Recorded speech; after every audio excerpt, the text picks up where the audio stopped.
मीरा एक छोटे से गांव की लड़की अपनी माँ के साथ नवरात्रि के मौके पर रात को गरबा देखने गई थी। गांव में नवरात्रि का त्यौहार बड़े ही धूमधाम से मनाया जाता था, लेकिन इस बार रात कुछ अलग थी।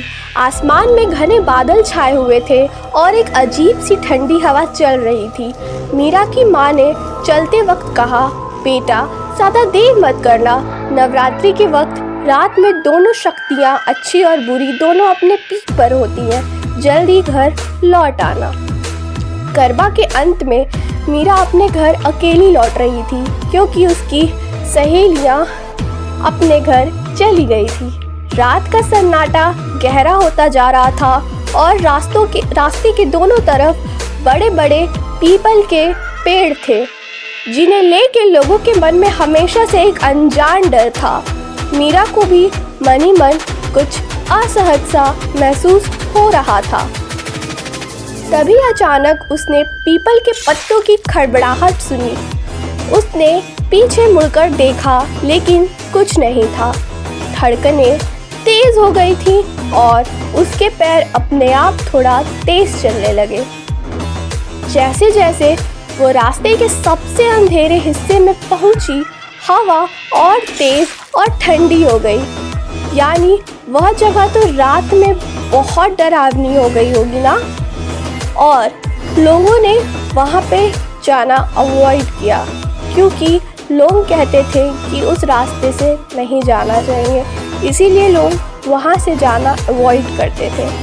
अब मीरा उसी रास्ते पर जहाँ पहुँची थी और अब मीरा का दिल तेज़ से धड़कने लगा था, लेकिन उसने अपने आप को समझाया कि ये सब बस कहानियाँ हैं, इनका असली दुनिया से कोई लेना देना नहीं।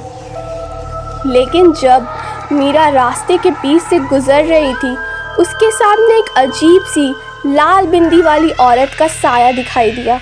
उसने सोचा शायद ये कोई गरबा से लौट रही औरत होगी, लेकिन जैसे जैसे वो औरत उसके पास आई, मीरा को उसकी शक्ल दिखाई दी। एक सफ़ेद साड़ी पहने लंबी औरत, जिसका चेहरा एकदम खाली था, आंखें, नाक, मुंह कुछ भी नहीं था। मीरा का शरीर कांपने लगा, लेकिन पैर ज़मीन पर जैसे जम गए थे।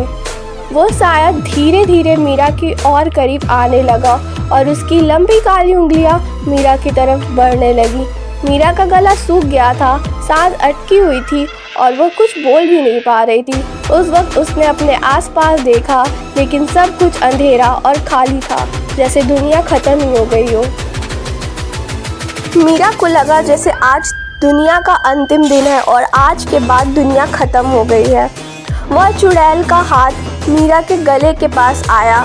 मीरा ने अपनी पूरी ताकत से माँ का नाम पुकारा, माँ, माता रानी।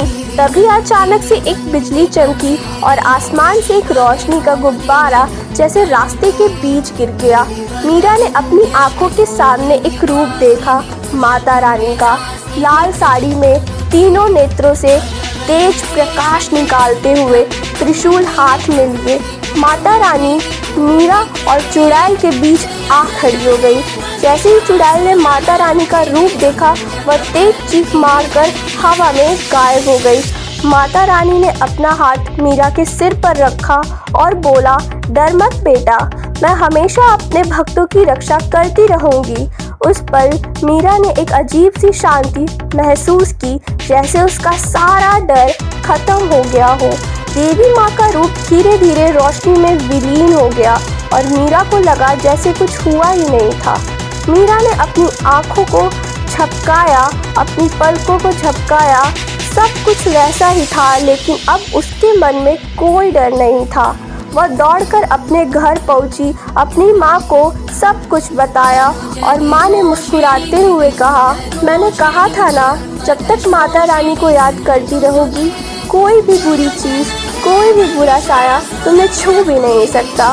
उस रात के बाद मीरा को उस रास्ते से जाते वक्त कभी भी डर नहीं लगा, क्योंकि उसे पता था कि देवी माँ हमेशा उसके साथ है, चाहे अंधेरा कितना भी गहरा क्यों ना हो।